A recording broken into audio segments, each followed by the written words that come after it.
ਬਿਸਮਿਲ੍ਲਾਹਿਰਰਹਿਮਾਨਿਰਰਹੀਮ ਤੇ अस्सलाम वालेकुम 17 ਅਗਸਤ ਹਫਤੇ ਦੀ ਸਵੇਰ ਤੇ ਅੱਜ ਦੇ ਪੰਜਾਬੀ ਵੀਲੌਗ 'ਚ ਸੱਜਣਾ ਮਿੱਤਰਾਂ ਭੈਣਾਂ ਭਰਾਵਾਂ ਮਾਵਾਂ ਤੇ ਬਜ਼ੁਰਗਾਂ ਨੂੰ ਜੀ ਆਇਆਂ ਨੂੰ ਤੇ ਚੜ੍ਹਦੇ ਪੰਜਾਬ ਦੇ ਸੱਜਣਾ ਤੇ ਮਿੱਤਰਾਂ ਨੂੰ ਸਤਿ ਸ੍ਰੀ ਅਕਾਲ।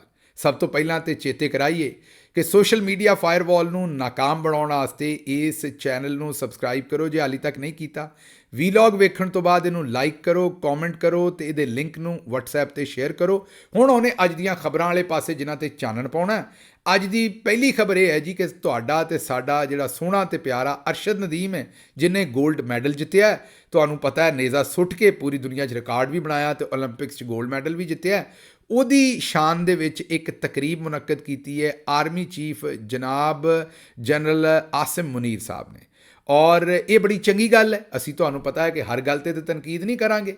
ਅਸੀਂ ਤੇ ਆਰਮੀ ਚੀਫ ਸਾਹਿਬ ਦੇ ਜਿਹੜੇ ਸਿਆਸੀ ਮਾਮਲਾਂ 'ਚ ਮੁਦਾਖਲਤ ਹੈ ਉਹਦੇ 'ਤੇ ਤਨਕੀਦ ਕਰਾਂਗੇ ਔਰ ਕਰਦੇ ਹਾਂ। ਇਹ ਤਾਂ ਚਲੋ ਇੱਕ ਅਰਸ਼ਦ ਨਦੀਮ ਸਾਹਿਬ ਜਿਹੜੇ ਨੇ ਉਹਨਾਂ ਇੱਕ ਮੈਡਲ ਜਿੱਤਿਆ। ਬਾਜੀ ਵੀ ਗਈ ਸੀ ਪਿਛਲੇ ਦਿਨੋਂ ਉਹਨਾਂ ਦੇ ਪਿੰਡ। ਉਦੋਂ ਵੀ ਮੈਂ ਆਖਿਆ ਸੀ ਵੀ ਇਹ ਚੰਗਾ ਕੰਮ ਕੀਤਾ, ਗਏ ਨੇ ਉਹਦੇ ਕੋਲ ਪਿੰਡ, ਉਹਨੂੰ ਇਨਾਮ ਸ਼ਰਾਮ ਵੀ ਦਿੱਤਾ। ਉਹ ਅਲੱਗ ਗੱਲ ਹੈ ਕਿ ਬਾਜੀ 2 ਨੰਬਰੀ ਕੀਤੀ ਸੀ, ਉਹਨੂੰ ਜਿਹੜੀ ਗੱਡੀ ਦਾ ਨੰਬਰ ਦਿੱਤਾ ਉਹ ਹੁਣ ਲੱਭਣ ਹੀ ਨਹੀਂ ਰਿਹਾ ਕਿਸੇ ਨੂੰ, ਐਕਸਾਈਜ਼ ਵਾਲਿਆਂ ਨੂੰ ਵੀ ਲੱਭਣ ਡਿਆ ਵੀ ਉਹ ਜਿਹੜਾ 92.97 92.97 PK ਉਹ ਜਿਹੜਾ ਨੰਬਰ ਦਿੱਤਾ ਸੀ ਉਹ ਐਕਸਾਈਜ਼ ਦੇ ਰਿਕਾਰਡ 'ਚ ਹੀ ਨਹੀਂ ਹੈਗਾ। ਬਾਜੀ ਪਤਾ ਨਹੀਂ ਕੀ ਦੇ ਆਈ ਹੈ ਉਹਨੂੰ। ਬਹਰਹਾਲ ਚਲੋ ਇੱਕ ਅਲੱਗ ਗੱਲ ਹੈ, ਪਰ ਅਸਾਂ ਉਦੋਂ ਵੀ ਸਤਾਇਸ਼ ਕੀਤੀ ਸੀ। ਹੁਣ ਵੀ ਇੱਥੋਂ ਤੁਹਾਨੂੰ ਪਤਾ ਲੱਗਣਾ ਚਾਹੀਦਾ ਹੈ ਕਿ ਅਸੀਂ ਨਾ ਕਿਸੇ ਇਦਾਰੇ ਦੇ ਖਿਲਾਫ ਹੈ, ਨਾ ਜਾਣਬੁੱਝ ਕੇ ਕਿਸੇ ਸ਼ਖਸੀਅਤ ਦੇ ਖਿਲਾਫ ਹੈ। ਅਸੀਂ ਤੇ ਆਰਮੀ ਚੀਫ ਸਾਹਿਬ ਦਾ ਜਿਹੜਾ ਸਿਆਸੀ ਕਿਰਦਾਰ ਹੈ ਉਹਦੇ ਉੱਤੇ ਤਨਕੀਦ ਕਰਦੇ ਹਾਂ ਔਰ ਕਰਦੇ ਰਵਾਂਗੇ। ਇਹ ਕੰਮ ਚਲੋ ਅਰਸ਼ਦ ਨਦੀਮ ਵਾਲਾ ਚੰਗਾ ਕੀਤਾ ਵੀ ਇੱਕ ਐਥਲੀਟ ਜਿਹੜਾ ਜਿੱਤ ਕੇ ਆਇਆ ਉਹਨੂੰ ਕੋਈ ਇੱਜ਼ਤ ਦਿੱਤੀ, ਪਰ ਨਾਲ ਨਾਲ ਸਾਡਾ ਕੰਮ ਹੈ ਤਜਜ਼ੀਆ ਕਰਨਾ, ਤੁਹਾਨੂੰ ਪੂਰੀ ਪਿਕਚਰ ਦੱਸਣਾ। ਹੁਣ ਅਰਸ਼ਦ ਨਦੀਮ ਤੇ ਸਾਨੂੰ ਵੀ ਬੜਾ ਪਿਆਰਾ ਹੈ ਔਰ ਮੈਂ ਪਹਿਲਾਂ ਵੀ ਆਖਿਆ ਸੀ, ਮੈਂ ਤੇ ਈਵਨ ਚੇਤਾ ਕਰੋ ਕਿ ਅਲੀ ਅਮੀਨ ਗੰਡਾਪੁਰ ਸਾਹਿਬ ਨੂੰ ਵੀ ਆਖਿਆ ਸੀ ਵੀ ਜ਼ਰੂਰ ਦਿਓ ਇਹਨੂੰ ਸਰਕਾਰੀ ਖਾਤੇ 'ਚੋਂ ਭਾਵੇਂ ਇਹਨੂੰ ਇਨਾਮ ਦਿਓ, ਕੋਈ ਮਾੜੀ ਗੱਲ ਨਹੀਂ। ਇਹਦੀ ਸਰਪ੍ਰਸਤੀ ਕਰਨੀ ਚਾਹੀਦੀ, ਇਹਦੇ ਨਾਲ ਪਿਆਰ ਕਰਨਾ ਚਾਹੀਦਾ ਹੈ। ਇਹ ਚੰਗਾ ਬੰਦਾ। ਅਰਸ਼ਦ ਨਦੀਮ ਦੇ ਉੱਤੇ ਕਿਸੇ ਨੂੰ ਕੋਈ ਤਨਕੀਦ ਨਹੀਂ ਹੈ, ਬਲਕਿ ਮੈਂ ਇਹ ਵੀ ਆਖਿਆ ਸੀ ਵੀ ਨੂਨ ਲੀਗ ਵਾਲੇ ਜਿੰਨੀ ਫੂਕ ਭਰਨ ਡਏ ਨੇ ਇਸ ਗੱਲ ਦੇ ਵਿੱਚ, ਬੁਗਜ਼ੇ ਇਮਰਾਨ ਖਾਨ ਦੇ ਵਿੱਚ, ਉਸ ਦੇ ਬਾਵਜੂਦ PTI ਦੇ ਕਿਸੇ ਬੰਦੇ ਨੂੰ ਅਰਸ਼ਦ ਨਦੀਮ ਤੇ ਤਨਕੀਦ ਨਹੀਂ ਕਰਨੀ ਚਾਹੀਦੀ। ਉਹ ਵੀ ਸਾਡਾ ਹੀ ਭਰਾ ਹੈ। ਚਲੋ ਇਹਨਾਂ ਦੀ ਬੁਗਜ਼ੇ ਇਮਰਾਨ ਖਾਨ ਦੇ ਵਿੱਚ ਹੀ ਸਹੀ, ਅਰਸ਼ਦ ਨਦੀਮ ਦੀ ਅਗਰ ਥੋੜ੍ਹੀ ਬਹੁਤ ਕੋਈ ਮਦਦ ਹੋ ਰਹੀ ਹੈ ਤੇ ਸਾਡੇ ਲਈ ਖੁਸ਼ੀ ਦੀ ਗੱਲ ਹੈ। ਇਹ ਚੋਰਾਂ ਹਰ ਸ਼ੈ ਲੁੱਟ ਕੇ ਲਿਜਾਣੀ ਕਿਸੇ ਗਰੀਬ ਦੇ ਪੁੱਤਰ ਨੂੰ ਲੱਭ ਜਾਏਗੀ ਤੇ ਕਿਹੜੀ ਮਾੜੀ ਗੱਲ ਹੈ।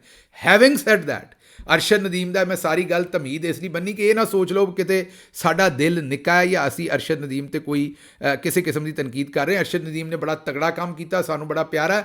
ਹੁਣ ਅਰਸ਼ਦ ਨਦੀਮ ਨੂੰ ਜ਼ਰਾ 2 ਮਿੰਟ ਵਾਸਤੇ ਟੋਕਰੇ ਥੱਲੇ ਰੱਖ ਲਈਏ ਤੇ ਹੁਣ ਗੱਲ ਕਰੀਏ ਇਹਨਾਂ ਦੀ। ਹੁਣ ਤੁਸੀਂ ਇਹ ਵੇਖੋ ਵੀ ਇਹਨਾਂ ਤੇ ਅਰਸ਼ਦ ਨਦੀਮ ਨੂੰ ਚੁੰਮ ਹੀ ਮਾਰ ਦੇਣਾ ਕਿਤੇ। ਤੁਸੀਂ ਇਹਨਾਂ ਸਾਰਿਆਂ ਦੇ ਕੰਮ ਤੇ ਵੇਖੋ, ਸ਼ਬਾਜ਼ ਸ਼ਰੀਫ ਸਾਹਿਬ ਤੋਂ ਐਡੀ ਜ਼ੋਰ ਨਾਲ ਤੁਹਾਨੂੰ ਪਤਾ ਲੱਗਾ ਵੀ ਉਹ ਆਪਣਾ ਹੁਣ ਮਾਲਿਸ਼ ਕਰਾਉਣ ਡਏ ਨੇ ਉਦਣ ਦੀ, ਤੇ ਮਾਲਿਸ਼ ਵੀ ਉਹਨਾਂ ਜਿਹੜਾ ਜਨਾਬੇ ਵਾਲਾ ਲਾਈ ਹੈ ਜ਼ਿੰਮੇਦਾਰੀ ਆਪਣੀ ਰਾਣਾ ਮਸ਼ਹੂਦ ਦੀ ਕਿ ਤੂੰ ਕਰਿਆ ਕਰ ਪੁੱਤਰ ਆ ਕੇ।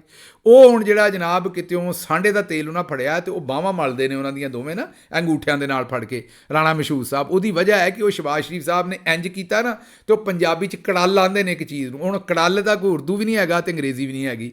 ਕੜਲ ਨੂੰ ਮੈਂ ਕਿਸੇ ਵੀ ਸੂਰਤ ਜਨਾਬ ਉਹਦੀ ਮੈਂ ਕਿਸੇ ਵੀ ਤਰ੍ਹਾਂ ਜਿਹੜੀ ਹੈ ਨਾ ਉਹਦਾ ਤਰਜਮਾ ਨਹੀਂ ਕਰ ਸਕਦਾ। ਹੋ ਸਕਦਾ ਇੱਥੇ ਕੋਈ ਡਾਕਟਰ ਸਾਹਿਬ ਹੋਣ ਉਹਦਾ ਕੋਈ ਅੰਗਰੇਜ਼ੀ ਬੜਾ ਔਖਾ ਜਿਹਾ ਨਾਂ ਲੈਣ, ਜਿਵੇਂ ਆ ਜਿਹੜੀ ਚੀਚੀ ਹੁੰਦੀ ਹੈ ਨਾ ਇਹਦਾ ਵੀ ਬੜਾ ਔਖਾ ਨਾਂ ਜੇ ਮੈਡੀਕਲ ਸਾਇੰਸ ਦੇ ਵਿੱਚ। ਮੈਨੂੰ ਕੋਈ ਨਹੀਂ ਜੇ ਆਉਂਦਾ, ਮੈਨੂੰ ਸੁਣਿਆ ਕਈ ਵਾਰੀ ਇਹ ਭੁੱਲ ਜਾਂਦਾ ਮੈਨੂੰ।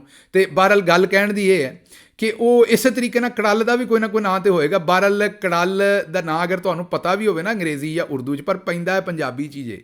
ਮਤਲਬ ਇਹ ਜਦੋਂ ਬੰਦੇ ਨੂੰ ਕੜਲ ਪੈਂਦਾ ਨਾ ਤੇ ਉਹ ਪੈਂਦਾ ਪੰਜਾਬੀ 'ਚ। ਜਿਹੜੀ ਪੀੜ ਹੁੰਦੀ ਉਹ ਪੰਜਾਬੀ 'ਚ ਹੁੰਦੀ ਹੈ। ਉਹ ਜਿਹੜੀ ਮੂੰਹ ਦੇ ਵਿੱਚੋਂ ਆਵਾਜ਼ ਨਿਕਲਦੀ ਉਹ ਵੀ ਪੰਜਾਬੀ, ਤੇ ਜਦੋਂ ਤੱਕ ਕੜਲ ਨਿਕਲ ਨਾ ਜਾਏ ਬੰਦਾ ਸਵਾਏ ਪੰਜਾਬੀ ਤੋਂ ਹੋਰ ਕੁਛ ਸ਼ਾਇਦ ਬੋਲ ਵੀ ਨਹੀਂ ਪਾਉਂਦਾ। ਬਹਰਹਾਲ ਵਾਪਸ ਆਉਣੇ ਕੜਲ ਤੋਂ।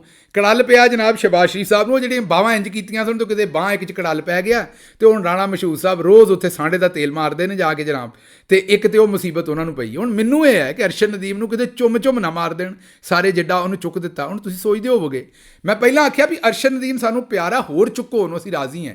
ਪਰ ਇਹ ਤਾਂ ਸੋਚੋ ਵੀ ਇਹ ਤੇ ਏਡੇ ਬੇਮਰਵਤ ਨੇ, ਇਹ ਤੇ ਆਪਣੇ ਮਾਂ ਪਿਓ ਨਹੀਂ ਇੰਜ ਚੁੱਕਦੇ ਤੇ ਇਹ ਅਰਸ਼ਦ ਨਦੀਮ ਨੂੰ ਏਡਾ ਕਿਉਂ ਚੁੱਕਣ ਡਏ ਨੇ? ਇਹ ਜਨਾਬ ਇਹਨਾਂ ਕਦੇ ਨਹੀਂ ਸੀ ਚੁੱਕਣਾ, ਇਹ ਇਮਰਾਨ ਖਾਨ ਦੇ ਬੁਗਜ਼ ਤੋਂ ਚੁੱਕਣ ਡਏ ਨੇ। ਇਹਨਾਂ ਨੂੰ ਪਿਛਲੇ 3 ਸਾਲਾਂ ਦੇ ਵਿੱਚ ਇਹ ਤੇ ਇਸ ਵੇਲੇ ਕੋਈ ਨੇਕੀ ਦੀ ਕੋਈ, ਮੇਰਾ ਮਤਲਬ ਹੈ ਕਿ ਕੋਈ ਚੰਗਾ ਲਫ਼ਜ਼ ਵੀ ਲਿਖਦੇ ਨੇ ਨਾ ਤੇ ਇਹ ਕੋਈ ਹਦੀਸ ਵੀ ਲਿਖਦੇ ਨੇ ਤੇ ਲੋਕ ਇਹਨਾਂ 'ਤੇ ਤਨਕੀਦ ਕਰਦੇ ਨੇ। ਇਸ ਵੇਲੇ ਲੋਕ ਇੰਨੇ ਮੁਤਨਫਰ ਨੇ। ਹੁਣ ਅਰਸ਼ਦ ਨਦੀਮ ਨੇ ਮੈਡਲ ਜਿੱਤ ਲਿਆ, ਇਹਨਾਂ ਨੂੰ ਇਹ ਲੱਗਦਾ ਹੈ ਉਹ ਜਿਵੇਂ ਜਵੇਰੀਆ ਸਦੀਕ ਸਾਹਿਬਾ ਨੇ ਕਿਹਾ ਸੀ ਕਿ ਇਹ ਜਿਹੜੀ ਕਿਸੇ ਦੇ ਤਮਗੇ ਮੋਗੇ ਦੀ ਚਮਕ ਹੈ ਤੁਹਾਡੇ ਮੂੰਹ ਦੀ ਕਾਲਕ ਘੱਟ ਨਹੀਂ ਕਰ ਸਕਦੀ। ਤੇ ਨੂਨ ਵਾਲਿਆਂ ਨੂੰ ਇਹ ਗੱਲ ਸਮਝ ਆਉਣੀ ਚਾਹੀਦੀ ਹੈ ਕਿ ਅਰਸ਼ਦ ਨਦੀਮ ਸਾਹਿਬ ਨੂੰ ਜਿੰਨਾ ਵੀ ਚੁੰਮੋ, ਭਾਵੇਂ ਚੁੰਮ ਮਾਰ ਦਿਓ, ਇਹਦੇ ਨਾਲ ਜਿਹੜੀ ਤੁਹਾਨੂੰ ਆਵਾਮ ਲਿੱਤਰ-ਪੌਲਾ ਕਰਨ ਡਈ ਹੈ ਉਹ ਨਹੀਂ ਘਟਣਾ। ਪਰ ਇਹਨਾਂ ਨੂੰ ਇਹੀ ਉਮੀਦ ਹੈ ਵੀ ਅਰਸ਼ਦ ਨਦੀਮ ਦਾ ਮੈਡਲ ਜਿਹੜਾ ਇੰਨੀ ਵਾਰੀ ਜੱਪੋ, ਉਸ ਮੈਡਲ ਨੂੰ ਇੰਨੀ ਫੂਕ ਭਰ ਦਿਓ ਕਿ ਗਰੀਬ ਭਾਵੇਂ ਅਰਸ਼ਦ ਦੇ ਕੋਲੋਂ ਵੀ ਸਾਂਭੀ ਨਾ ਜਾਏ। ਅਰਸ਼ਦ ਸਾਡਾ ਵੀਰ ਹੈ, ਮੈਂ ਉਹਨੂੰ ਮਸ਼ਵਰਾ ਦਿਆਂਗਾ ਵੀ ਦੱਬ ਕੇ ਇਹਨਾਂ ਕੋਲ ਪੈਸੇ ਲੈ ਸਾਂਭ, ਪਰ ਇਹ ਜਿੰਨੀ ਤੈਨੂੰ ਫੂਕ ਦੇਣ ਡੇ ਨੇ ਉਹਦੇ 'ਚ ਆ ਕੇ ਆਪਣੀ ਗੇਮ ਨਹੀਂ ਖਰਾਬ ਕਰ ਲੈਣੀ। ਇਹ ਬਸ ਹੁਣ ਇਸੇ ਚੱਕਰ 'ਚ ਨੇ ਦਿਨ ਰਾਤ ਇਹ ਦੱਸਣ ਨੂੰ ਕਿ ਅਰਸ਼ਦ ਨਦੀਮ ਜਿਹੜਾ ਹੈ ਨਾ ਉਹ ਪਾਕਿਸਤਾਨ ਦਾ ਸਭ ਤੋਂ ਵੱਡਾ ਪਲੇਅਰ ਹੈ, ਕਿਸੇ ਤਰੀਕੇ ਨਾਲ ਇਮਰਾਨ ਖਾਨ ਨੂੰ ਥੱਲੇ ਨੂੰ ਕਰਨਾ ਹੈ, ਇਹ ਕਾਵਿਸ਼ ਹੈ। ਮੈਂ ਹੁਣ ਕਮਲਿਆਂ ਦੇ ਉੱਤੇ ਇਸ 'ਤੇ ਕੀ ਤਬਸਰਾ ਕਰਾਂ ਅਤੇ ਕੀ ਗੱਲ ਕਰਾਂ, ਬਾਹਰ ਲੱਗੇ ਤੁਰਨੇ ਹੈ। ਲੇਕਿਨ ਤੁਹਾਨੂੰ ਇਹੀ ਮੈਂ ਦੱਸ ਦਿਆਂ ਵੀ ਅਰਸ਼ਦ ਨਦੀਮ ਨੂੰ ਕਮਲਾ ਹੀ ਕਰ ਛੱਡਿਆ ਇਹਨਾਂ ਨੇ, ਹੁਣ ਤਾਂ ਸੌਣ ਦਾ ਟਾਈਮ ਵੀ ਨਹੀਂ ਦੇਣ ਡੇ, ਇੰਨਾ ਚੁੰਮ ਉਹਨੂੰ ਇਹਨਾਂ ਨੇ ਮਾਰ ਦਿੱਤਾ। ਅਤੇ ਉਹ ਹੈ ਨਾ ਪਰਵੇਜ਼ ਬੱਟ ਸਾਹਿਬ ਦਾ ਤੁਹਾਨੂੰ ਚੇਤਾ ਹੀ, ਉਹਨਾਂ ਕਿਹਾ ਜੀ ਇਮਰਾਨ ਖਾਨ ਦੀ ਜ਼ਾਰਾਦਾਰੀ ਖਤਮ ਹੋ ਗਈ, ਨਵਾਂ ਹੀਰੋ ਆ ਗਿਆ। ਮਤਲਬ ਇੰਝ ਹੀ ਹੈ ਕਿ ਆਤਿਫ ਅਸਲਮ ਸਾਹਿਬ ਆ ਗਏ ਨੇ, ਹੁਣ ਉਹਨਾਂ ਦੇ ਗਾਣੇ ਦੀ ਤਾਰੀਫ ਕਰੋ, ਪਰ ਨਾਲ ਇਹ ਵੀ ਜ਼ਰੂਰ ਆਖੋ ਵੀ ਜਨਾਬ ਜਿਹੜੇ ਤਾਨਸੈਨ ਸੀ ਉਹ ਤਾਂ ਕੁਝ ਵੀ ਨਹੀਂ ਸੀ ਹੈਗਾ, ਜਾਂ ਜਿਹੜੇ ਨੂਰਜਹਾਂ ਸਾਹਿਬਾ ਸਨ ਉਹ ਕੁਝ ਵੀ ਨਹੀਂ ਸੀ ਹੈਗੇ, ਜਾਂ ਨਾਲੇ ਤੁਹਾਨੂੰ ਕਹਿਣਾ ਪਏਗਾ ਵੀ ਇਹ ਜ਼ਾਰਾਦਾਰੀ ਜਿਹੜੀ ਮਹਿੰਦੀ ਹਸਨ ਸਾਹਿਬ ਦੀ ਖਤਮ ਹੋ ਗਈ, ਜਾਂ ਨੁਸਰਤ ਅਲੀ ਖਾਨ ਤਾਂ ਬਿਲਕੁਲ ਹੀ ਨਿਕੰਮਾ ਸੀ, ਖੁਦਾ ਨਾ ਖਾਸਤਾ ਉਹਨਾਂ ਦੀ ਜ਼ਾਰਾਦਾਰੀ ਵੀ ਖਤਮ ਹੋ ਗਈ। ਮਤਲਬ ਤਾਰੀਫ ਜਿਹੜੀ ਕਰਨੀ ਹੈ ਨਾ ਆਤਿਫ ਅਸਲਮ ਦੀ, ਜਾਂ ਕਿਸੇ ਨਵੇਂ ਆਉਣ ਵਾਲੇ ਬੰਦੇ ਦੀ, ਜਾਂ ਮਲਕੂ ਦੀ, ਜਾਂ ਕਿਸੇ ਵੀ ਵੱਡੇ ਗੁਲੂਕਾਰ ਦੀ ਜਾਂ ਛੋਟੇ ਗੁਲੂਕਾਰ ਦੀ, ਉਹਦਾ ਮਤਲਬ ਇਹ ਹੈ ਕਿ ਪੁਰਾਣੇ ਜਿਹੜੇ ਸਾਰੇ ਨੇ ਉਹਨਾਂ ਨੂੰ ਪਹਿਲਾਂ ਬੁਰਾ ਭਲਾ ਕਹੋ। ਇਹ ਨੂਨ ਲੀਗ ਵਾਲਿਆਂ ਦਾ ਵਤੀਰਾ ਹੈ। ਅੱਛਾ ਜੀ, ਅੱਗੇ ਚੱਲਨੇ। ਅਗਲਾ ਤਜਜ਼ੀਆ ਜਿਹੜਾ ਹੈ ਨਾ ਜੀ ਉਹ ਕੀਤਾ ਨਜਮ ਸੇਠੀ ਸਾਹਿਬ ਨੇ। ਉਹਨਾਂ ਇਹ ਆਖਿਆ ਹੈ ਕਿ ਆਸਿਮ ਮਨੀਰ ਸਾਹਿਬ 8 ਤੋਂ 9 ਸਾਲ ਮਜ਼ੀਦ ਆਰਮੀ ਚੀਫ ਰਹਿ ਸਕਦੇ ਨੇ। ਇਹਨਾਂ ਵਿੱਚ ਤੁੰਨ ਕੇ ਫੂਕ ਭਰ ਦਿੱਤੀ ਹੈ। ਨਜਮ ਸੇਠੀ ਸਾਹਿਬ ਨੇ ਵੀ ਚੁੱਕ ਦਿੱਤਾ ਕੰਮ ਨੂੰ, ਬਸ ਚੁੱਕ ਗਏ ਨੇ। ਮੇਰਾ ਖਿਆਲ ਹੈ ਕਿ ਇੱਥੇ ਸਨਾਉਲਾ ਮਸਤੀ ਖੇਲ ਸਾਹਿਬ ਵੀ ਪਿੱਛੇ ਰਹਿ ਗਏ ਨੇ ਇਹਨਾਂ ਤੋਂ। ਇਹਨਾਂ ਕਿਹਾ ਜੀ ਆਰਮੀ ਚੀਫ ਜਨਰਲ ਆਸਿਮ ਮਨੀਰ ਸਾਹਿਬ ਨੂੰ ਐਕਸਟੈਂਸ਼ਨ ਮਿਲ ਜਾਏਗੀ। ਇਹਨਾਂ ਦੀ ਉਮਰ 55 ਸਾਲ ਹੈ ਅਤੇ 64 ਸਾਲ ਦੀ ਉਮਰ ਤੱਕ ਆਰਮੀ ਚੀਫ ਰਹਿ ਸਕਦੇ ਨੇ। ਇਮਰਾਨ ਖਾਨ ਨੂੰ ਕੋਈ ਰਿਲੀਫ ਨਹੀਂ ਮਿਲੇਗਾ। ਅੱਛਾ ਜੀ, ਚਲੋ ਇਹ ਤਾਂ ਰੱਬ ਫੈਸਲਾ ਕਰੇਗਾ ਸੇਠੀ ਸਾਹਿਬ, ਲੇਕਿਨ ਗੱਲ ਇਹ ਹੈ ਕਿ ਅੱਲਾ ਇਹਨਾਂ ਨੂੰ ਲੰਬੀ ਹਯਾਤੀ ਦੇਵੇ, ਸਾਡੀ ਤਾਂ ਦੁਆ ਹੈ। 55 ਲੰਬਾ ਜੀਣੇ, ਔਰ ਐਕਸਟੈਂਸ਼ਨ ਮਿਲੇਗੀ ਕਿ ਉਹਨਾਂ ਆਪੇ ਲੈ ਲੈਣੀ ਹੈ, ਤਾਂ ਮਿਲੇਗੀ ਤਾਂ ਤਦ ਜੇ ਕਿਸੇ ਦੇਣੀ ਹੈ, ਉਹਨਾਂ ਦੇ ਧੌਣ 'ਚ ਰੱਖ ਕੇ ਲੈਣੀ ਹੈ। ਅਤੇ ਉਹ ਜਿਹੜਾ ਚਾਚਾ ਹੈ ਨਿੱਕਾ ਸ਼ਹਿਬਾਜ਼ ਸ਼ਰੀਫ ਜਿਹਨੇ ਦੇਣੀ ਹੈ, ਉਹ ਤਾਂ ਵੰਜੀ ਧੌਣ ਇੰਝ ਕਰਕੇ ਰੱਖਦੇ ਨੇ ਕਿ ਕਿਤੇ ਧੌਣ 'ਤੇ ਵੱਜ ਨਾ ਜਾਵੇ, ਅਤੇ ਉਹਨਾਂ ਦੇ ਪਹਿਲਾਂ ਹੀ ਮੇਰਾ ਖਿਆਲ ਸਾਈਨ ਕਰਕੇ ਜੇਬੇ ਪਾਈ ਫਿਰਦੇ ਹੋਣੇ ਨੇ ਐਕਸਟੈਂਸ਼ਨ, ਕਿ ਜਨਾਬ ਦੱਸੋ ਕਿੱਦਣ ਦੇਣੀ ਹੈ। ਅਤੇ ਬਹਰਹਾਲ ਇਹ ਉਹਨਾਂ ਦਾ ਤਜਜ਼ੀਆ ਸੀ। ਅੱਗੋਂ ਨਜਮ ਸੇਠੀ ਸਾਹਿਬ ਇੱਕ ਹੋਰ ਬੜਾ ਤਜਜ਼ੀਆ ਕੀਤਾ ਖਰਾਬ ਕਿਸਮ ਦਾ, ਉਹ ਵੀ ਸੁਣ ਲਓ। ਉਹਨਾਂ ਆਖਿਆ, ਜ਼ਰਾ ਪੂਰਾ ਤਜਜ਼ੀਆ ਸੁਣਨਾ ਤਾਂ ਫਿਰ ਸਮਝਣਾ ਕਿੱਥੇ ਜੋੜਨ ਰਹੇ ਨੇ। ਉਹਨਾਂ ਆਖਿਆ ਇਮਰਾਨ ਖਾਨ ਅਤੇ ਉਹਨਾਂ ਦੀ ਸੋਸ਼ਲ ਮੀਡੀਆ ਦੀ ਟੀਮ ਨੂੰ ਰੋਕਣਾ ਮੁਸ਼ਕਿਲ ਹੋ ਗਿਆ ਸੀ। ਇਮਰਾਨ ਖਾਨ ਦੀ ਮਕਬੂਲੀਅਤ ਘੱਟ ਨਹੀਂ ਸੀ ਹੋ ਰਹੀ, ਅਤੇ ਐਸਾ ਲੱਗ ਰਿਹਾ ਸੀ ਕਿ ਗੇਮ ਇਸਟੈਬਲਿਸ਼ਮੈਂਟ ਦੇ ਹੱਥੋਂ ਨਿਕਲ ਗਈ ਹੈ। ਇਮਰਾਨ ਖਾਨ ਦਾ ਬਿਆਨੀਆ ਤਗੜਾ ਹੋ ਗਿਆ। ਇਹਦੇ 'ਚ ਉਹ 9 ਮਈ ਵੀ ਸ਼ਾਮਿਲ ਕਰਕੇ ਵੀ 9 ਮਈ ਵੀ ਕਰ ਲਿਆ। ਸਭ ਕੁਝ ਕਰਨ ਦੇ ਬਾਵਜੂਦ ਇਮਰਾਨ ਖਾਨ ਉਤਾਂਹ ਚਲਾ ਗਿਆ, ਪਬਲਿਕ ਉਹਦੇ ਨਾਲ ਲੱਗ ਗਈ, ਉਹਦੀ ਜਿਹੜੀ ਪੂਰੀ ਦੀ ਪੂਰੀ ਜਿਹੜੀ ਸੀ ਨਾ ਬੱਲੇ ਬੱਲੇ ਉਹ ਹੋਰ ਉਤਾਂਹ ਹੋ ਗਈ, ਔਰ ਇਸਟੈਬਲਿਸ਼ਮੈਂਟ ਦੇ ਹੱਥੋਂ ਗੇਮ ਜਿਹੜੀ ਉਹ ਨਿਕਲ ਗਈ। ਅਤੇ ਉਹਨਾਂ ਦੇ ਹੱਥ ਹੁਣ ਅੰਨੇ ਦੇ ਹੱਥ ਬਟੇਰਾ ਜਿਵੇਂ ਆ ਜਾਂਦਾ ਹੈ, 9 ਮਈ 'ਤੇ ਇਵੇਂ ਆ ਗਿਆ ਸੀ ਉਹਨਾਂ ਦੇ ਹੱਥੇ, ਬਾਅਦ ਦੇ ਵਿੱਚ ਕੋਈ ਸ਼ੈ ਨਹੀਂ ਸੀ ਆਉਣ ਡਈ। ਅਤੇ ਉਹਨਾਂ ਕਿਹਾ ਇਸ ਲਈ ਇਸਟੈਬਲਿਸ਼ਮੈਂਟ ਨੂੰ ਕੋਈ ਮੁਤਬਾਦਲ ਬਿਆਨੀਆ ਚਾਹੀਦਾ ਸੀ। ਇਹ ਉਹਨਾਂ ਨੇ ਤਬਸਰਾ ਕੀਤਾ ਹੈ। Lieutenant general retired Faiz Hamid ਦੀ ਗ੍ਰਿਫਤਾਰੀ 'ਤੇ ਮਤਲਬ ਨਜਮ ਸੇਠੀ ਸਾਹਿਬ ਆਂਦੇ ਨੇ ਵੀ ਇਹ ਬਿਆਨੀਆਂ ਬਣਾਉਣ ਵਾਸਤੇ ਉਹਨਾਂ ਨੂੰ ਗ੍ਰਿਫਤਾਰ ਕੀਤਾ, ਕਿਸੇ ਹੋਰ ਕੰਮ ਵਾਸਤੇ ਨਹੀਂ ਕੀਤਾ। ਮਤਲਬ ਇਹ ਸਾਰੀ ਬਿਆਨੀਏ ਦੀ ਗੇਮ ਹੈ। ਮਤਲਬ ਕਿ ਉਹਨਾਂ ਨੂੰ ਵੀ ਫੜ ਫੁੜ ਕੇ ਜਿਵੇਂ 9 ਮਈ ਵਾਲੇ ਸਾਰੇ ਛੁੱਟੀ ਜਾ ਰਹੇ ਨੇ, ਫੈਜ਼ ਹਮੀਦ ਸਾਹਿਬ ਵੀ ਛੁੱਟ ਜਾਣਗੇ। ਇਸ ਵੇਲੇ ਬਿਆਨੀਏ ਦੀ ਲੋੜ ਹੈ। ਇਹ ਨਜਮ ਸੇਠੀ ਸਾਹਿਬ ਦਾ ਤਜਜ਼ੀਆ ਹੈ। ਅੱਛਾ ਜੀ, ਅੱਗੋਂ ਅਹਿਮਦ ਮੀਰ ਸਾਹਿਬ ਨੇ ਫਾਇਰ ਵਾਲ ਜਿਹੜੀ ਲਾਈ ਹੈ, ਫਾਈਬਰ ਵਾਲ ਵੀ ਉਹਨੂੰ ਆਉਂਦੇ ਨੇ, ਅਜ਼ਮਾ ਬੁਖਾਰੀ ਸਾਹਿਬਾ, ਉਹ ਫਾਇਰ ਵਾਲ ਜਿਹੜੀ ਉਹਦੀ ਬੰਦਿਸ਼ ਦੇ ਉੱਤੇ ਇਸਲਾਮਾਬਾਦ ਹਾਈ ਕੋਰਟ ਦਰਖਾਸਤ ਦੇ ਦਿੱਤੀ। ਵੇਖਦੇ ਅਦਾਲਤ ਕੀ ਕਰਦੀ। ਵੈਲ ਦਰਖਾਸਤਾਂ ਦੇ ਪਹਿਲਾਂ ਟਵਿੱਟਰ ਜਿਹਨੂੰ ਹੁਣ ਐਕਸ ਆਖਦੇ ਨੇ ਉੱਤੇ ਵੀ ਦਿੱਤੀਆਂ ਗਈਆਂ ਨੇ, ਪਰ ਕੋਈ ਕਿਸੇ ਕਿਸਮ ਦੀ ਉੱਤੇ ਸੁਣਵਾਈ ਅਜੇ ਤੱਕ ਨਹੀਂ ਹੋਈ। ਪਰ ਵੇਖਦੇ ਅੱਗੋਂ ਕੀ ਹੁੰਦਾ। ਅੱਛਾ ਜੀ, ਅਗਲੀ ਖਬਰ ਜਿਹੜੀ ਹੈ ਉਹ ਬੜੀ ਇੰਟਰਸਟਿੰਗ ਜੀ।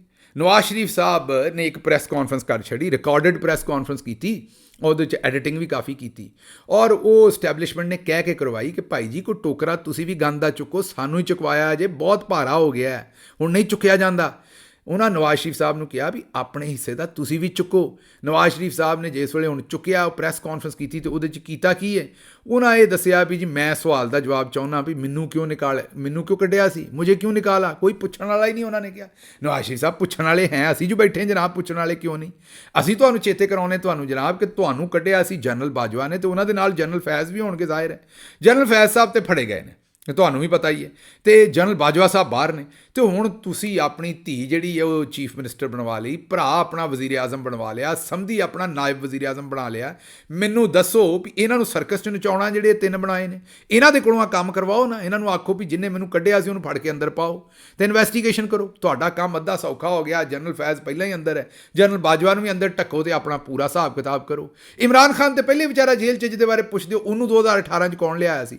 ਉਹ ਤਾਂ ਮੈਂ ਤੁਹਾਨੂੰ ਦੱਸ ਦਿੱਤਾ ਵੀ ਉਹਦੀਆਂ ਸੀਟਾਂ ਤੇ ਆਪ ਖੋਈਆਂ ਗਈਆਂ ਸਨ 2018 ਦੇ ਵਿੱਚ, RTS ਡੱਕ ਕੇ, ਚੇਤਾ ਹੈ ਨਾ ਤੁਹਾਨੂੰ। ਤੇ ਤੁਸੀਂ ਤੇ ਹੁਣ 2017 'ਚ ਤੁਸੀਂ ਆਪਣਾ 2024 ਦੇ ਵਿੱਚ 17 ਸੀਟਾਂ ਜਿੱਤ ਕੇ ਤੇ ਤੁਸੀਂ ਚੀਫ ਮਿਨਿਸਟਰ ਤੇ ਪ੍ਰਾਈਮ ਮਿਨਿਸਟਰ ਬਣੇ ਹੋ। ਤੁਹਾਨੂੰ ਜਿਹੜਾ ਕੱਢਿਆ ਸੀ ਉਹ ਤੇ ਸੂਦ ਸਮੇਤ ਸਭ ਕੁਝ ਵਾਪਸ ਲੱਭ ਗਿਆ, ਤੇ ਹੁਣ ਤੁਹਾਨੂੰ ਲੱਗਦਾ ਵੀ ਤੁਹਾਡਾ ਰੋਣਾ ਪਿੱਟਣਾ ਜਿਹੜਾ ਹੈ ਉਹ ਕਿਸੇ ਸੁਣਨਾ ਹੈ, ਇਹ ਕਿਸੇ ਨਹੀਂ ਸੁਣਨਾ। ਤੁਹਾਨੂੰ ਤੇ ਕਮਰਾ ਛੱਡ ਕੇ ਚਲੇ ਜਾਣਾ ਚਾਹੀਦਾ। ਤੁਹਾਡੀ ਤੇ ਹੁਣ ਘਰ ਵਾਲੇ ਨਹੀਂ ਸੁਣਦੇ, ਤੁਹਾਡੀ ਮਰਜ਼ੀ ਦੇ ਉੱਤੇ ਬਿਜਲੀ ਦੇ ਬਿੱਲਾਂ ਦੀ ਕੋਈ ਕੀਮਤ ਜਿਹੜੀ ਉਹ ਨਹੀਂ ਤੁਸੀਂ ਇਹਨਾਂ ਨੂੰ ਦੱਸ ਸਕਦੇ, ਤੇ ਤੁਸੀਂ ਲੋਕਾਂ ਨੂੰ ਹੁਣ ਕੀ ਕਹਾਣੀ ਸੁਣਾਉਣੀ ਤੇ ਕਿਸੇ ਨੇ ਕੀ ਸਿੱਖਣੀ। ਬਹਰਲ ਆਂਦੇ ਨੇ ਕਿ ਮੇਰੇ ਜ਼ਮਾਨੇ ਦੇ ਵਿੱਚ ਸਬਜ਼ੀ 10 ਰੁਪਏ ਕਿਲੋ ਸੀ ਤੇ ਬਿਜਲੀ ਦਾ ਬਿੱਲ 16 ਰੁਪਏ ਆਉਂਦਾ ਸੀ। ਆਓ ਜ਼ਰਾ ਜਨਾਬ ਨੂੰ ਦੱਸਦੇ ਵੀ ਕੀ ਇਸ ਭਾਅ ਵੀ ਕੀ ਹੈ, ਤੇ ਮਗਰਮੱਛ ਦੇ ਜਿਹੜੇ ਆਂਸੂ ਨੇ ਤੁਸੀਂ ਨਾ ਬਹਾਓ। ਤੇ ਸਾਨੂੰ ਦੱਸੋ ਵੀ ਇਹ ਜਿਹੜਾ 2017 ਦਾ ਦੌਰ ਸੀ ਉਹਦੀ ਮਹਿੰਗਾਈ ਦਾ ਜਿਹੜਾ ਬੰਬ ਸੀ ਉਹ ਤੁਸੀਂ ਕਿਉਂ ਨਜ਼ਰਅੰਦਾਜ਼ ਕਰਦੇ ਹੋ? ਸਾਨੂੰ ਇਹ ਵੀ ਦੱਸੋ ਕਿ 16 ਰੁਪਏ ਦਾ ਯੂਨਿਟ 2022 'ਚ ਇਮਰਾਨ ਖਾਨ ਨੇ ਰੱਖਿਆ ਸੀ, 16 ਰੁਪਏ ਫੀ ਯੂਨਿਟ ਬਿਜਲੀ ਦਾ 2022 'ਚ। ਇਸ ਵੇਲੇ 70 ਤੋਂ 85 ਰੁਪਏ ਯੂਨਿਟ ਹੈ। ਗਰਮੀਆਂ ਦੇ ਐਂਡ ਤੱਕ ਮੈਂ ਤੁਹਾਨੂੰ ਦੱਸਿਆ ਵੀ ਇਹਨੇ 100 ਪਾਰ ਕਰਨਾ ਹੈ, ਤੇ ਇਹ 70 ਤੋਂ 85 ਰੁਪਏ ਯੂਨਿਟ 16 ਰੁਪਈਆਂ ਤੋਂ ਜਿਹੜਾ ਕੀਤਾ, ਇਹ ਨਵਾਜ਼ ਸ਼ਰੀਫ ਸਾਹਿਬ ਤੁਹਾਡੇ ਸੱਜੇ ਤੇ ਖੱਬੇ, ਤੁਹਾਡੀ ਧੀ ਤੇ ਤੁਹਾਡੇ ਭਰਾ ਨੇ ਕੀਤਾ। ਇਹਨਾਂ ਕੋਲ ਪੁੱਛਦੇ ਕਿਉਂ ਨਹੀਂ ਜੇ? ਇਹ 1600 ਤੋਂ 18000 ਰੁਪਈਆ ਬਿੱਲ ਜਿਹੜਾ ਬਿਜਲੀ ਦਾ ਉਹ ਤੁਹਾਡੇ ਭਰਾ ਨੇ ਤੇ ਤੁਹਾਡੀ ਧੀ ਨੇ ਕੀਤਾ। ਪੁੱਛੋ ਇਹਨਾਂ ਨੂੰ। ਅੱਛਾ ਜੀ, ਅੱਗੋਂ ਨਵਾਜ਼ ਸ਼ਰੀਫ ਸਾਹਿਬ ਨੂੰ ਇਹ ਵੀ ਪੁੱਛੋ ਕਿ 2022 'ਚ ਆਟਾ 70 ਰੁਪਏ ਕਿਲੋ ਸੀ ਤੇ ਹੁਣ 180 ਰੁਪਏ ਕਿਲੋ ਹੈ। ਇਹ ਪੁੱਛੋ ਕਿਹਨੇ ਕੀਤਾ ਹੈ? ਨਵਾਜ਼ ਸ਼ਰੀਫ ਸਾਹਿਬ ਪੁੱਛੋ ਕਿ 2022 'ਚ 150 ਰੁਪਏ ਦਾ ਪੈਟਰੋਲ ਡੀਜ਼ਲ ਲੀਟਰ ਸੀ ਤੇ ਇਸ ਵੇਲੇ 2024 'ਚ 265 ਤੋਂ 270 ਰੁਪਏ ਦਾ, ਇਹ ਕਿਹਨੇ ਕੀਤਾ ਐਡਾ ਮਹਿੰਗਾ? ਨਵਾਜ਼ ਸ਼ਰੀਫ ਸਾਹਿਬ 2022 'ਚ ਜਿਹਨਾਂ ਘਰਾਂ ਦਾ ਗੈਸ ਦਾ ਬਿੱਲ 2000 ਤੋਂ 3000 ਆਉਂਦਾ ਸੀ, ਹੁਣ 15 ਤੋਂ 20000 ਰੁਪਈਆ ਆਉਂਦਾ ਹੈ। ਨਵਾਜ਼ ਸ਼ਰੀਫ ਸਾਹਿਬ 2022 'ਚ 13% ਮਹਿੰਗਾਈ ਸੀ ਤੇ 2024 'ਚ 47%, 6% ਨਾਲ ਤਰੱਕੀ ਕਰਦਾ ਹੋਇਆ ਮੁਲਕ 2022 'ਚ ਉਹਨੂੰ 2% ਤੋਂ ਵੀ ਘੱਟ ਸੁੱਟਿਆ। ਇਹ ਸਾਰੇ ਜਵਾਬ ਤੁਹਾਡੇ ਕੋਲ ਨੇ। ਸੱਜੇ ਤੇ ਖੱਬੇ ਵੇਖੋ ਤੇ ਮੂੰਹ ਦੇ ਉੱਤੇ ਆਰਾਮ ਨਾਲ ਮਫਰਲ ਵੜੋ ਤੇ ਚੁੱਪ ਕਰਕੇ ਨਮੋਸ਼ੀ ਨਾਲ ਘਰ ਬਹਿ ਜਾਓ। ਮਜ਼ੀਦ ਬੇਇੱਜ਼ਤ ਹੋਵੋਗੇ ਜਿੰਨੀ ਗੱਲ ਕਰੋਗੇ, ਕਿਸੇ ਹੁਣ ਸੁਣਨੀ ਨਹੀਂ। ਸਾਰੇ ਲੋਕਾਂ ਨੂੰ ਪਤਾ ਹੈ ਕਿ ਅਸਲ ਗੇਮ ਹੈ ਕੀ ਹੈ। ਅੱਛਾ ਜੀ, ਅਗਲੀ ਖਬਰ ਤੁਹਾਡੇ ਸਾਹਮਣੇ ਰੱਖਣੇ। ਉਹਨਾਂ ਨੇ ਨਵਾਜ਼ ਸ਼ਰੀਫ ਸਾਹਿਬ ਨੇ ਨਾਲ ਤੁਰੇ ਜਾਂਦੇ ਆ ਮਰੀਮ ਬਾਜੀ ਨੂੰ ਵੀ ਸ਼ਾਬਾਸ਼ੀ ਦੇ ਦਿੱਤੀ। ਹੁਣ ਪਤਾ ਨਹੀਂ ਟਿਕਟੌਕ ਬਣਾਉਣ ਦੀ ਦਿੱਤੀ ਹੈ ਜਾਂ ਨਹੀਂ, ਵੈਸੇ ਬਣਦੀ ਤੇ ਹੈ। ਨਵਾਜ਼ ਸ਼ਰੀਫ ਸਾਹਿਬ ਕੋਲੋਂ ਤੇ ਇੱਕ ਅੱਖਰ ਵੀ ਨਹੀਂ ਲਿਖਿਆ ਜਾਂਦਾ। ਮਰੀਮ ਬਾਜੀ ਨੇ ਤਾਂ ਪੂਰੀਆਂ ਪੰਜ ਲਫ਼ਜ਼ ਲਿਖ ਲਏ ਸਨ, ਮਤਲਬ ਭਾਵੇਂ ਕੱਟ ਕੁੱਟ ਕੇ ਲਿਖੇ ਨੇ, ਪਰ ਚਲੋ ਕਾ ਕੇ ਕੀ ਕੁਛ ਨਾ ਕੁਛ ਲਿਖ ਹੀ ਲਿਆ ਸੀ ਬਾਜੀ ਨੇ। ਚਲੋ 77ਵਾਂ ਗਲਤ ਲਿਖ ਲਿਆ ਸੀ, ਚਲੋ ਵਾਂ ਤੇ ਠੀਕ ਲਿਖਿਆ ਸੀ ਨਾ। ਚਲੋ 77ਵਾਂ ਨਹੀਂ ਲਿਖਣਾ ਆਇਆ ਸੀ, ਵਾਂ ਤੇ ਅਗਲੇ ਪਾਸੇ। ਤੁਸੀਂ ਵੀ ਯਾਰ ਇੱਕ ਤਾਂ ਨਾ ਇਹ ਮੁਖਤਾਰ ਜਿਹੜਾ ਨਾ ਕਿੱਡੇ ਦੰਦ ਕੱਢਣ ਡਿਆ, ਤੇ ਇਹ ਬਿਸ਼ਾਰ ਤੇ ਮੁਸੱਲੀ ਕੋਲੋਂ ਤਾਂ ਮੈਂ ਬੜਾ ਹੀ ਤੰਗ ਹੈ। ਇਹਨਾਂ ਦੇ ਦੰਦ ਨਿਕਲਦੇ ਰਹਿੰਦੇ ਨੇ। ਉਹ ਬਈ ਵੇਖੋ, ਜੇ ਬਾਜੀ ਨੂੰ 77ਵਾਂ ਨਹੀਂ ਲਿਖਣਾ ਪਿਆ, ਉਹ 77ਵਾਂ ਤੇ ਆਪਣੀ ਸੱਸ ਕੋ ਡਰਦੀ ਹੋਏਗੀ ਬਾਜੀ, ਜਾਂ ਉਹ ਇਸ ਵਜ੍ਹਾ ਤੋਂ ਨਹੀਂ ਮੇਰਾ ਖਿਆਲ ਕੁਝ ਲਿਖਿਆ। ਅੱਗੋਂ ਵਾਂ ਤੇ ਲਿਖ ਲਿਆ ਨਾ, ਵਾਓ ਅਲਫ ਨੂਨ ਗੁੰਨਾ, ਉਹ ਬਾਜੀ ਨੇ ਵਾਂ ਲਿਖ ਲਿਆ ਪੂਰਾ। ਤੇ ਇੰਨੇ ਤੇ ਤੁਸੀਂ ਰਾਜ਼ੀ ਨਵਾਜ਼ ਸ਼ਰੀਫ ਸਾਹਿਬ ਤੇ ਉਹ ਵੀ ਨਹੀਂ ਲਿਖ ਸਕਦੇ। ਮੇਰਾ ਖਿਆਲ ਉਸੇ ਵਜ੍ਹਾ ਤੋਂ ਉਹਨਾਂ ਨੇ ਮਰੀਮ ਸਾਹਿਬਾ ਨੂੰ ਸ਼ਾਬਾਸ਼ ਦਿੱਤੀ ਹੈ, ਜਾਂ ਫਿਰ ਸ਼ਾਇਦ ਜੋ ਕਿਸਾਨ ਨੂੰ ਮਾਰਿਆ ਉਹਦੀ ਵਜ੍ਹਾ ਤੋਂ ਸ਼ਾਬਾਸ਼ ਦਿੱਤੀ ਹੈ। ਕੋਈ ਨਾ ਕੋਈ ਗੱਲ ਤੇ ਹੋਏਗੀ। ਅੱਛਾ ਜੀ, ਅਗਲੀ ਖਬਰ ਹੈ ਕਿ ਪਾਕਿਸਤਾਨ 'ਚ ਬਿਜਲੀ ਦੇ ਕਿਰਾਏ ਜਿਹੜੇ ਨੇ ਉਹ ਘਰਾਂ ਦੇ ਕਿਰਾਇਆਂ ਤੋਂ ਵੀ, ਬਿਜਲੀ ਦੇ ਬਿੱਲ ਕਿਰਾਏ ਆਖ ਦਿੱਤਾ ਹੈ ਤੇ ਕਿਰਾਏ ਹੀ ਨਹੀਂ, ਉਹ ਵੀ ਬਿਜਲੀ ਦੇ ਬਿੱਲ ਘਰਾਂ ਦੇ ਕਿਰਾਇਆਂ ਤੋਂ ਵੀ ਉੱਤੇ ਚਲੇ ਗਏ ਨੇ। ਬਲੂਮਬਰਗ ਨੇ ਲਿਖਿਆ ਹੈ। ਬਲੂਮਬਰਗ ਇੱਕ ਪੂਰੀ ਦੁਨੀਆ ਦਾ ਮੰਨਿਆ ਪਰਮੰਨਿਆ ਜਿਹੜਾ ਨਾ ਉਹ ਇੱਕ ਜਰੀਦਾ ਹੈ ਜਿਹੜਾ ਇਹ ਰੁਪਈਏ ਪੈਸੇ ਦੇ ਬਾਰੇ ਲਿਖਦਾ ਹੈ, ਕਾਰੋਬਾਰ ਦੇ ਬਾਰੇ ਲਿਖਦਾ ਹੈ, ਇਕੋਨਮੀ ਦੇ ਬਾਰੇ ਲਿਖਦਾ ਹੈ, ਤੇ ਪੂਰੀ ਦੁਨੀਆ ਉਹਦਾ ਬੜਾ ਇਹਤਰਾਮ ਕਰਦੀ ਹੈ। ਉਹਨਾਂ ਇਹ ਖਬਰ ਦਿੱਤੀ ਹੈ ਕਿ ਪਾਕਿਸਤਾਨ ਦੇ ਵਿੱਚ ਬਿਜਲੀ ਜਿਹੜੀ ਹੈ ਨਾ ਉਹ ਜੁਲਾਈ ਦੇ ਵਿੱਚ, ਸਿਰਫ ਜੁਲਾਈ ਦੇ ਮਹੀਨੇ 'ਚ 18% ਮਹਿੰਗੀ ਹੋਈ ਹੈ। ਔਰ 2021 ਤੋਂ ਲੈ ਕੇ ਹੁਣ ਤੱਕ ਬਿਜਲੀ 155% ਮਹਿੰਗੀ ਕਰ ਚੜੀ ਹੈ ਨੂਨ ਦੀ ਗਵਰਨਮੈਂਟ ਨੇ, ਤੇ ਲੋਕੀ ਆਪਣੀਆਂ ਜ਼ਿੰਦਗੀਆਂ ਲੈਣ ਤੇ ਮਜਬੂਰ ਨੇ, ਬਿਜਲੀ ਦੇ ਬਿੱਲ ਦੇ ਨਹੀਂ ਪਾ ਰਹੇ। ਤੇ ਦੁਨੀਆ, ਇੱਥੇ ਅਮਰੀਕਾ ਦੇ ਵਿੱਚ ਨਾ ਅਗਰ $2000 ਜਿਹੜਾ ਨਾ ਉਹ ਅਪਾਰਟਮੈਂਟ ਦਾ ਜਾਂ ਕਿਸੇ ਰਹਿਣ ਵਾਲੇ ਥਾਂ ਦਾ ਕਿਰਾਇਆ ਹੋਵੇ ਤੇ ਉਹ ਬੰਦੇ ਦਾ ਬਿੱਲ $150 ਤੋਂ $200 ਤੋਂ ਉੱਤੇ ਨਹੀਂ ਜਾਂਦਾ। ਮਤਲਬ ਕਦੇ ਵੀ ਕਿਰਾਏ ਦਾ 10% ਤੋਂ ਉੱਤੇ ਬਿਜਲੀ ਦਾ ਬਿੱਲ ਕਿਤੇ ਨਹੀਂ ਹੁੰਦਾ। ਪਰ ਇੱਥੇ ਤਾਂ ਮਾਮਲਾ ਹੈ ਵੀ ਕਿਰਾਇਆਂ ਤੋਂ ਵੀ ਉੱਤੇ ਚਲੇ ਗਏ ਨੇ ਬਿਜਲੀ ਦੇ ਬਿੱਲ, ਤੇ ਬਾਕੀ ਗੱਲਾਂ ਤੁਸੀਂ ਆਪ ਹੀ ਸਮਝਦਾਰ ਹੋ ਸਾਰੀਆਂ। ਅੱਛਾ ਜੀ, ਸਾਕਿਬ ਨਿਸਾਰ ਸਾਹਿਬ ਦੇ ਬਾਰੇ ਇੱਕ ਪ੍ਰੋਪੇਗੈਂਡਾ ਕੀਤਾ ਗਿਆ ਸੀ ਕਿ ਉਹ ਭੱਜ ਗਏ ਨੇ ਪਾਕਿਸਤਾਨ ਤੋਂ ਔਰ ਉਹ UK ਚਲੇ ਗਏ ਨੇ, ਤੇ ਫੈਜ਼ ਹਮੀਦ ਸਾਹਿਬ ਦੀ ਗ੍ਰਿਫਤਾਰੀ ਤੋਂ ਬਾਅਦ ਉਹ ਬਰਤਾਨੀਆ 'ਚ ਨੇ ਤੇ ਉਹ ਮੁਲਕ ਛੱਡ ਕੇ ਭੱਜ ਗਏ ਨੇ। ਉਹਨਾਂ ਨੇ ਆਖਿਆ ਕਿ ਮੈਂ ਜ਼ਾਤੀ ਕੰਮ ਨਾਲ ਕੁਝ ਦਿਨਾਂ ਦੇ ਵਿੱਚ ਬਰਤਾਨੀਆ ਆਇਆ ਤੇ ਮੈਂ ਆਪਣਾ ਕੰਮਕਾਰ ਜਿਹੜਾ ਉਹ ਕਰਨ ਆਇਆ। ਮੈਂ ਪਹਿਲਾਂ ਵੀ ਗਰਮੀਆਂ ਦੀਆਂ ਛੁੱਟੀਆਂ ਕਰਨ ਆਉਂਦਾ ਤੇ ਹੁਣ ਵੀ ਆਇਆ, ਤੇ ਮੈਂ ਕੋਈ ਨਹੀਂ ਮੁਲਕ ਛੱਡ ਕੇ ਆਇਆ। ਮੈਂ ਇੱਥੇ ਸਿਰਫ ਆਪਣਾ ਗਰਮੀਆਂ ਦੇ ਵਿੱਚ ਕੋਈ ਕੰਮ ਸ਼ਮ ਕਰਨਾ ਹੈ, ਮੈਂ ਵਾਪਸ ਚਲੇ ਜਾਣਾ, ਮੈਂ ਮੁਲਕ ਛੱਡ ਕੇ ਨਹੀਂ ਆ। ਬਹਰਹਾਲ ਮੈਂ ਉਹਨਾਂ ਨੂੰ ਮਸ਼ਵਰਾ ਦਿਆਂਗਾ ਕਿ ਬਿਲਕੁਲ ਜਨਾਬ ਤੁਸੀਂ ਇਸ ਤੜ 'ਚ ਨਾ ਆਓ, ਬਿਲਕੁਲ ਬਾਹਰ ਰਹੋ ਮੁਲਕ 'ਚੋਂ ਜਿੰਨਾ ਚਿਰ ਰਹਿ ਸਕਦੇ ਹੋ, ਕਿਉਂਕਿ ਜਾਓਗੇ ਤੇ ਇਹ ਤੇ ਆਪਣੇ ਬਿਆਨੀਆਂ ਵਾਸਤੇ ਕੋਈ ਨਾ ਕੋਈ ਝੂਠਾ ਮੁਕੱਦਮਾ ਕਰਕੇ ਤੁਹਾਨੂੰ ਵੀ ਤਾੜ ਦੇਣਗੇ, ਤੇ ਇਹਦੇ 'ਚ ਕੋਈ ਹਰਜ ਨਹੀਂ। ਜੇ ਇਹ ਰਹਿ ਸਕਦੇ ਨੇ, ਮੁਝੇ ਕਿਉਂ ਨਿਕਾਲਾ ਜਿਹੜੇ ਆਂਦੇ ਸਨ ਵੀ ਮੇਰੀਆਂ ਗਰਦਨ ਦੀਆਂ ਸ਼ਰਿਆਨਾਂ ਬੰਦ ਨੇ ਤੇ ਦਿਮਾਗ ਨੂੰ ਖੂਨ ਹੀ ਨਹੀਂ ਜਾਂਦਾ, 80% ਸ਼ਰਿਆਨਾਂ ਬੰਦ ਨੇ, ਤੇ ਉਹ ਸ਼ਰਿਆਨਾਂ ਜਿਹੜੀਆਂ KFC ਦੇ ਚਿਕਨ ਤੇ ਪੀਜ਼ੇ ਤੇ 버ਗਰ ਖਾ ਕੇ ਜਿਹੜਾ ਉਹਨੇ ਖੁੱਲ੍ਹਦੀਆਂ ਨੇ, ਤੇ ਮੈਨੂੰ ਦੱਸੋ ਵੀ ਫਿਰ ਤੁਸੀਂ ਕਿਉਂ ਨਹੀਂ ਰਹਿ ਸਕਦੇ? ਆਰਾਮ ਨਾਲ ਰਹੋ, ਤੁਹਾਨੂੰ ਐਡੀ ਕਿਹੜੀ ਪਰੇਸ਼ਾਨੀ ਇੱਥੇ ਲੈਣ ਦੀ ਜ਼ਰੂਰਤ ਹੈ? ਅੱਛਾ ਜੀ, ਅਗਲੀ 20 ਸਾਲਾਂ ਤੋਂ ਬਾਅਦ ਵੀ ਜਮਾਇਮਾ ਖਾਨ ਸਾਹਿਬਾ ਨੂੰ ਨੂਨ ਲੀਗ ਵਾਲੇ ਹਰਾਸਮੈਂਟ ਕਰਦੇ ਨੇ।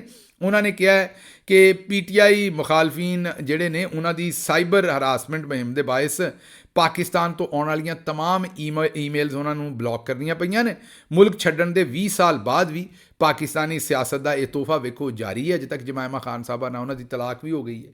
ਮੁਲਕ ਵੀ ਛੱਡਿਆ ਨੂੰ 20 ਵਰ੍ਹਿਆਂ ਤੋਂ ਜ਼ਿਆਦਾ, ਬਲਕਿ 20 ਕੀ 30 ਵਰ੍ਹੇ ਹੋਣ ਵਾਲੇ ਨੇ ਉਹਨਾਂ ਨੂੰ ਮੁਲਕ ਛੱਡ ਕੇ ਗਿਆ ਨੂੰ। ਉਸ ਦੇ ਬਾਵਜੂਦ ਉਹਨਾਂ ਨੂੰ ਵੇਖੋ ਅੱਜ ਵੀ ਇੱਥੋਂ ਨੂਨ ਲੀਗ ਵਾਲੇ ਜਿਹੜੇ ਨੇ ਗਾਲਾਂ ਤੇ ਹਰਾਸਮੈਂਟ ਤੇ ਗੰਦਗੀ ਜਿਹੜੀ ਹੈ ਉਹ ਈਮੇਲਾਂ ਤੇ ਭੇਜ ਰਹੇ ਨੇ। ਉਹਨਾਂ ਹੁਣ ਪਾਕਿਸਤਾਨ ਤੋਂ ਆਉਣ ਵਾਲੀਆਂ ਸਾਰੀਆਂ ਈਮੇਲਾਂ ਹੀ ਜਿਹੜੀਆਂ ਨੇ ਉਹ ਬਲੌਕ ਕਰ ਦਿੱਤੀਆਂ ਨੇ। ਅੱਛਾ ਜੀ, ਅੱਗੇ ਤੁਹਾਡੇ ਜਿਹੜੇ ਚਿੱਠੀ ਪੱਤਰ ਹੈ ਉਹ ਛੇਤੀ ਨਾਲ ਉਹ ਰੱਖ ਦਈਏ ਤੁਹਾਡੇ ਸਾਹਮਣੇ। ਇਹ ਗਿੱਲ ਸਾਹਿਬ ਨੇ ਕੋਈ ਇਹਨਾਂ ਗੱਲ ਐਸੀ ਇਹੋ ਜਿਹੀ ਲਿਖੀ ਹੈ ਕਿ ਭਾਈ ਮੈਂ ਹੁਣ ਇਹਨੂੰ ਇਗਨੋਰ ਨਹੀਂ ਸੀ ਕਰ ਸਕਦਾ, ਔਰ ਗੱਲ ਵੀ ਸੱਚੀ ਸੀ, ਇਹਨਾਂ ਨੂੰ ਪਤਾ ਪੂਰਾ ਲੱਗ ਗਿਆ ਸੀ। ਇਹਨਾਂ ਆਖਿਆ ਕਿ ਭਾਈ ਜੀ ਰਾਤ ਨੂੰ ਟਾਈਮ ਨਾਲ ਸੋਇਆ ਕਰੋ ਤੇ ਸਵੇਰ ਸਵੇਰੇ ਟਾਈਮ ਨਾਲ ਉੱਠ ਕੇ ਨਮਾਜ਼ ਪੜ੍ਹ ਕੇ ਤੇ ਵੀਲਾਗ ਦੀ ਤਿਆਰੀ ਕਰਨੀ ਸ਼ੁਰੂ ਕਰ ਦਿਆ ਕਰੋ। ਬੰਦਾ ਸਿਆਣਾ ਕੋਈ, ਇਹਨੂੰ ਇਸ ਗੱਲ ਦਾ ਪਤਾ ਹੈ ਵੀ ਵੀਲਾਗ ਦੀ ਤਿਆਰੀ ਕਰਦਿਆਂ 2-3 ਘੰਟੇ ਲੱਗਦੇ ਨੇ। ਆਮ ਤਾਂ ਤੁਸੀਂ ਇਹੀ ਸਮਝਦੇ ਹੋ ਵੀ ਬਸ ਮੈਂ ਕੈਮਰੇ ਅੱਗੇ ਬਹਿਨਾ ਤੇ ਬਸ ਸ਼ੁਰੂ ਕਰ ਦਿੰਦਾ। ਇਹ ਸਾਰੀ ਭਾਈ ਜੀ ਮੈਨੂੰ ਵੀ ਤੇ ਨਾਲ ਪੂਰੀ ਟੀਮ ਨੂੰ ਤਿਆਰੀ ਕਰਨੀ ਪੈਂਦੀ ਹੈ। ਬੰਦਾ ਸਿਆਣਾ, ਇਹਨੂੰ ਪਤਾ ਹੈ, ਤੇ ਇਹ ਵੀ ਇਹਨੂੰ ਪਤਾ ਲੱਗ ਜਾਂਦਾ ਜਿੱਦਣ ਮੈਂ ਟਾਈਮ ਨਾਲ ਨਾ ਸੌਵਾਂ ਤੇ ਲੇਟ ਕਰਾਂ ਵੀਲਾਗ। ਬੰਦਾ ਸਿਆਣਾ ਹੈ। ਬਹਰਹਾਲ ਉਹਨਾਂ ਕਿਹਾ ਕਿ ਸਾਨੂੰ ਇੰਤਜ਼ਾਰ ਕਰਨਾ ਪੈਂਦਾ ਤੇ ਅਸੀਂ ਇੰਤਜ਼ਾਰ ਨਹੀਂ ਕਰਨਾ। ਜਾਇਜ਼ ਗੱਲ ਹੈ ਤੁਹਾਡੀ, ਇਹ ਤੁਹਾਡਾ ਗਿਲਾ ਜਿਹੜਾ ਜਾਇਜ਼ ਹੈ, ਤੇ ਤੁਹਾਡੀ ਇਹ ਜਾਬ ਵੀ ਹੈ। ਉਹਨਾਂ ਕਿਹਾ ਜੀ ਉਹਨੇ ਤੁਹਾਡੀ ਜ਼ਿੰਮੇਵਾਰੀ ਹੈ ਵੀ ਸਾਨੂੰ ਟਾਈਮ ਦੇ ਉੱਤੇ ਜਿਹੜਾ ਵੀਲਾਗ ਦਿਓ ਤੇ ਆਪਣੇ ਕੰਮ ਨੂੰ ਵਕਤ ਨਾਲ ਤੇ ਜ਼ਿੰਮੇਵਾਰੀ ਨਾਲ ਕੀਤਾ ਕਰੋ। ਇਹ ਜਨਾਬ ਬਿਲਕੁਲ ਤੁਸੀਂ ਠੀਕ ਗੱਲ ਕੀਤੀ ਹੈ। ਹੱਸ ਮੈਂ ਇਸ ਤੋਂ ਰਿਹਾ ਵੀ ਤੁਸੀਂ ਬੜਾ ਪਹੁੰਚੇ ਜੇ ਕਿ ਰਾਤੀ ਟਾਈਮ ਨਾਲ ਨਹੀਂ ਸੁੱਤੇ। ਉਹ ਹੋਇਆ ਇਸ ਤਰ੍ਹਾਂ ਸੀ ਕਿ ਇੱਕ ਫਲਾਈਟ ਲੇਟ ਹੋ ਗਈ ਸੀ ਜਹਾਜ਼ ਦੀ, ਤੇ ਉਸ ਵਜ੍ਹਾ ਤੋਂ ਫਿਰ ਅੱਪੜਦੇ ਲੇਟ ਹੋ ਗਏ ਜਿੱਥੇ ਅੱਪੜਨਾ ਸੀ, ਤੇ ਸੁੱਤਾ ਨਾ ਗਿਆ, ਬੜਾ ਲੇਟ ਸੁੱਤੇ, ਤੇ ਜਿਹੜਾ ਵੀਲਾਗ ਰਾਤੀ ਕਰਨਾ ਸੀ ਉਹ ਸਵੇਰੇ ਕਰਨਾ ਪਿਆ।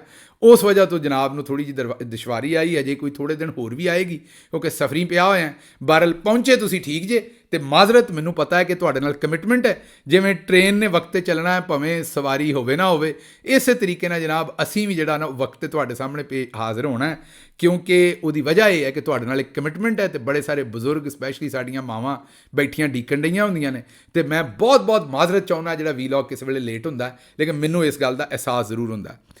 ਅੱਛਾ ਜੀ, ਅਗਲਾ ਜਿਹੜਾ ਉਹ ਲੈਲਾ ਖਾਨ ਸਾਹਿਬਾ ਨੇ ਕਿਹਾ, ਉਹਨਾਂ ਨੇ ਕਿਹਾ ਜੀ ਕਿ ਪਾਕਿਸਤਾਨ ਦੇ ਵਿੱਚ ਚੰਦ ਸਾਲ ਪਹਿਲੇ ਕੰਮ ਕਰਦਿਆਂ ਹੋਇਆਂ ਮੈਂ ਦਰਬਾਰ 'ਤੇ ਜਾਂਦੀ ਸਾਂ। ਉੱਥੇ ਇਹ ਮੇਰਾ ਖਿਆਲ ਇਮਾਮ ਬਰੀ ਸਰਕਾਰ ਦੇ ਦਰਬਾਰ ਦੀ ਗੱਲ ਕਰਦੇ ਨੇ, ਤੇ ਉੱਥੇ ਮੈਂ ਜਿਹੜੇ ਗਰੀਬ ਸਨ ਉਹਨਾਂ ਨੂੰ ਜੁਮੇ ਵਾਲੇ ਦਿਨ ਰੋਟੀ ਪਾਣੀ ਖਵਾਉਣ ਵਾਸਤੇ, ਤੇ ਮੇਰੀਆਂ ਬੜੇ ਅੱਛੀਆਂ ਯਾਦਾਂ ਨੇ ਕਿ ਕਿਸ ਤਰ੍ਹਾਂ ਉੱਥੇ ਜਿਹੜੇ ਗਰੀਬ ਬੱਚੇ ਤੇ ਗਰੀਬ ਹੁੰਦੇ ਸਨ ਉਹਨਾਂ ਨੂੰ ਉੱਥੇ ਰੋਟੀ ਪਾਣੀ ਲੱਭ ਜਾਂਦਾ ਦਰਬਾਰਾਂ ਤੋਂ। ਇਹ ਇੱਕ ਬੜੀ ਅੱਛੀ ਸਾਈਡ ਹੈ ਕਿ ਇਸ ਸਾਰੇ ਮਾਮਲੇ ਦੀ ਇੱਕ ਬੜੀ ਅੱਛੀ ਡਾਇਮੈਂਸ਼ਨ ਹੈ ਕਿ ਲੋਕਾਂ ਨੂੰ ਉੱਥੋਂ ਫ੍ਰੀ ਰੋਟੀ ਲੱਭਦੀ ਹੈ। ਉਹਨਾਂ ਕਿਹਾ ਮੈਂ ਅਕਸਰ ਇਹ ਸੋਚਦੀ ਸਾਂ ਕਿ ਇਹ ਕਿੱਡੀ ਖੂਬਸੂਰਤ ਜਗ੍ਹਾ ਹੈ ਤੇ ਇਹਦੇ ਨਾਲ ਕਿੱਡੀਆਂ ਅੱਛੀਆਂ ਯਾਦਾਂ ਨੇ, ਤੇ ਇਹ ਜਿਹੜੇ ਗੁੰਡੇ ਬਦਮਾਸ਼ ਨੇ, ਇਹ ਕ੍ਰਿਮੀਨਲ ਲੋਕ ਜਿਹੜੇ ਨੇ, ਇਹ ਦੇਖੋ ਆਪਣੇ ਜਿਹੜੇ ਇਹੋ ਜਿਹੀਆਂ ਜਗ੍ਹਾ ਨੇ ਜਿੱਥੇ ਲੋਕਾਂ ਨੂੰ ਪੀਸ ਲੱਭਦਾ, ਉੱਥੇ ਜਾ ਕੇ ਵੀ ਆਪਣੀ ਦੁਕਾਨਦਾਰੀ ਕਰਦੇ ਨੇ। ਜਿੱਥੇ ਇਨਸਾਨੀਅਤ ਦੀ ਗੱਲ ਹੋਣੀ ਚਾਹੀਦੀ, ਉੱਥੇ ਜਾ ਕੇ ਵੀ ਆਪਣੀ ਸਿਆਸਤ ਚਮਕਾਉਣ ਵਾਸਤੇ ਇਹ ਜਿੰਨੇ ਵੀ ਚੋਰ ਨੇ ਇਹ ਉਹਨਾਂ ਹੁਣ ਦਰਬਾਰਾਂ ਨੂੰ ਵੀ ਇਸਤੇਮਾਲ ਕਰਨ ਡਏ ਨੇ। ਬੜੀ ਤੁਸੀਂ ਸੁਥਰੀ ਗੱਲ ਕੀਤੀ, ਕੋਈ ਸ਼ੱਕ ਨਹੀਂ ਕਿ ਇਹਨਾਂ ਦਰਬਾਰਾਂ ਤੋਂ ਲੋਕਾਂ ਨੂੰ ਲੰਗਰ ਪਾਣੀ ਲੱਭਦਾ, ਤੇ ਇਹ ਜਾ ਕੇ ਆਪਣੀ ਸਿਆਸਤ ਲਈ ਵੀ ਇਸਤੇਮਾਲ ਕਰਨ ਡਏ ਨੇ। ਅਗਲਾ ਜੀ ਮਲਿਕ ਮੁਖਤਾਰ ਸਾਹਿਬ ਆਉਂਦੇ ਨੇ, ਲੋਕਾਂ ਦੇ ਬੁਨਿਆਦੀ ਹਕੂਕ ਦੀ ਗੱਲ ਭੁੱਟੋ ਸਾਹਿਬ ਨੇ ਵੀ 50 ਵਰ੍ਹੇ ਪਹਿਲੇ ਕੀਤੀ ਸੀ, ਪਰ ਉਹ ਪੂਰੀ ਨਹੀਂ ਹੋਈ। ਅੱਜ ਵੀ ਮੁਲਕ ਦੀ ਆਵਾਮ ਆਮ ਤੌਰ 'ਤੇ PTI ਦੇ ਲੋਕ ਖਾਸ ਤੌਰ 'ਤੇ ਇਹ ਲੋਕਾਂ ਦੇ ਬੁਨਿਆਦੀ ਹਕੂਕ ਦੀ ਗੱਲ ਕਰ ਰਹੇ ਨੇ। ਤੇ ਪਾਕਿਸਤਾਨ ਨੂੰ ਆਜ਼ਾਦ ਹੋਇਆ 77 ਸਾਲ ਹੋ ਗਏ ਨੇ, 77ਵਾਂ ਹੀ ਹੁਣ ਆਖੀਦਾ ਬਾਜੀ ਦੇ ਕਹਿਣ 'ਤੇ, ਲੇਕਿਨ ਹਜੇ ਤੱਕ ਲੋਕਾਂ ਨੂੰ ਇਹ ਹਕੂਕ ਨਹੀਂ ਮਿਲੇ। ਇਹ ਗੱਲ ਤੁਹਾਡੀ ਠੀਕ ਹੈ, ਲੇਕਿਨ ਲੜਨਾ ਪਏਗਾ ਨਾ ਹਕੂਕ ਵਾਸਤੇ, ਔਰ ਉਦੋਂ ਤੱਕ ਨਹੀਂ ਬਹਿਣਾ ਜਦੋਂ ਤੱਕ ਇਹ ਹਕੂਕ ਨਹੀਂ ਮਿਲਦੇ। ਇਹ ਤੁਹਾਨੂੰ ਵਾਅਦਾ ਕਰਨਾ ਪਏਗਾ। ਅੱਛਾ ਜੀ, ਅੱਗੇ ਅਗਲਾ ਕਮੈਂਟ ਜਿਹੜਾ ਉਹ ਹੈ ਜੀ, ਗਿੱਲ ਸਾਹਿਬ ਬਰਾਏ ਮਿਹਰਬਾਨੀ ਆਪਣਾ ਚਸ਼ਮਾ ਤੇ ਫਰੇਮ ਬਦਲ ਲਓ, ਛੋਟੇ ਬੱਚੇ ਲੱਗਦੇ ਹੋ ਤੇ ਕਿਤਾਬੀ ਕੀੜੇ ਵੀ ਲੱਗਦੇ ਹੋ। ਮੋਹਿਤ ਪੀਰਜ਼ਾਦਾ ਸਾਹਿਬ ਦਾ ਚਸ਼ਮਾ ਫਰੇਮ ਬਹੁਤ ਬਿਹਤਰ ਹੈ, ਮਾਫ ਕਰਨਾ ਅਗਰ ਗੁਸਤਾਖੀ ਹੋ ਗਈ ਹੋਵੇ। ਨਹੀਂ ਜਨਾਬ, ਤੁਹਾਡਾ ਸਿਰ ਮੱਥੇ ਤੇ। ਪਰ ਹੁਣ ਰੌਲਾ ਇਹ ਹੈ ਕਿ ਮੋਹਿਤ ਸਾਹਿਬ ਦੇ ਕੋਲ ਆਪਣਾ ਚਸ਼ਮਾ ਹੈ, ਉਹਨਾਂ ਦਾ ਤੇ ਖੋ ਕੇ ਪਾ ਨਹੀਂ ਸਕਦਾ। ਕਿਸੇ ਵੇਲੇ ਵੇਲਾ ਲੱਗਾ ਤੇ ਜ਼ਰੂਰ ਇਹਨੂੰ ਬਦਲ ਲਾਂਗੇ, ਇਸ ਵੇਲੇ ਤੇ ਵੇਲਾ ਨਹੀਂ। ਬਹਰਹਾਲ ਜਿਸ ਵੇਲੇ ਵੇਲਾ ਲੱਗਾ ਤੇ ਜਨਾਬ ਦੀ ਗੱਲ ਜਿਹੜੀ ਹੈ ਇਹਨੂੰ ਵੀ ਸਿਰ ਮੱਥੇ ਤੇ ਰੱਖਾਂਗੇ। ਅੱਛਾ ਜੀ, ਅੱਗੇ ਜਿਹੜਾ ਅਗਲਾ ਕਮੈਂਟ ਉਹਨਾਂ ਨੇ ਕਿਹਾ ਜੀ, ਇਹ ਜਿਹੜੇ ਅਫਸਰਾਂ ਨੂੰ ਅਰੈਸਟ ਕਰ ਰਹੇ ਨੇ ਮਿਲਟਰੀ ਦੇ ਵਿੱਚੋਂ ਜਾਂ ਦੂਸਰੇ, ਅਬਡਕਸ਼ਨ ਹੋ ਰਹੀ ਹੈ ਜਿਸ ਤਰ੍ਹਾਂ ਉਹ ਅਕਰਮ ਡਿਪਟੀ ਸੁਪਰੀਡੈਂਟ ਦੀ ਹੋਈ ਹੈ, ਇਹ ਪੋਲੀਟੀਕਲੀ ਮੋਟੀਵੇਟਡ ਕੇਸਿਸ ਨੇ ਅਤੇ ਇਹਨਾਂ ਦੇ ਨਾਲ ਅਨਈਜ਼ ਕ੍ਰੀਏਟ ਹੋਏਗੀ, ਇਨਸਿਕਿਉਰਿਟੀ ਇਹਨਾਂ ਦੇ ਨਾਲ, ਮਤਲਬ ਕਿ ਲੋਕੀ ਜਿਹੜੇ ਨੇ ਉਹਨਾਂ ਨੂੰ ਪਰੇਸ਼ਾਨੀ 'ਚ ਪਾ ਰਹੇ ਨੇ। ਇਹਦੇ ਨਾਲ ਇੱਕ ਖੌਫ ਦੀ ਫਜ਼ਾ ਪੈਦਾ ਹੋਏਗੀ ਔਰ ਇਹ ਉਹਨਾਂ ਦੇ ਮੋਰਾਲ ਨੂੰ, ਪਰਫਾਰਮੈਂਸ ਨੂੰ ਅਤੇ ਟੀਮ ਵਰਕ ਨੂੰ ਜਿਹੜੀ ਇਫੈਕਟ ਕਰੇਗੀ ਅਦਾਰਿਆਂ ਦੇ ਵਿੱਚ। ਪਾਕਿਸਤਾਨ ਟੈਕਨੀਕਲੀ ਪਹਿਲੇ ਹੀ ਬੈਂਕਰਪਟ, ਦਿਵਾਲੀਆ ਹੋਇਆ ਅਤੇ ਪਹਿਲੇ ਹੀ ਅਨਸਟੇਬਲ ਹੈ, ਮਤਲਬ ਪਹਿਲੇ ਹੀ ਇਹ ਚੱਲਣ ਜੋਗਾ ਨਹੀਂ ਮੁਲਕ ਜੋ ਇਹਦੇ ਨਾਲ ਕਰ ਦਿੱਤਾ ਹੈ।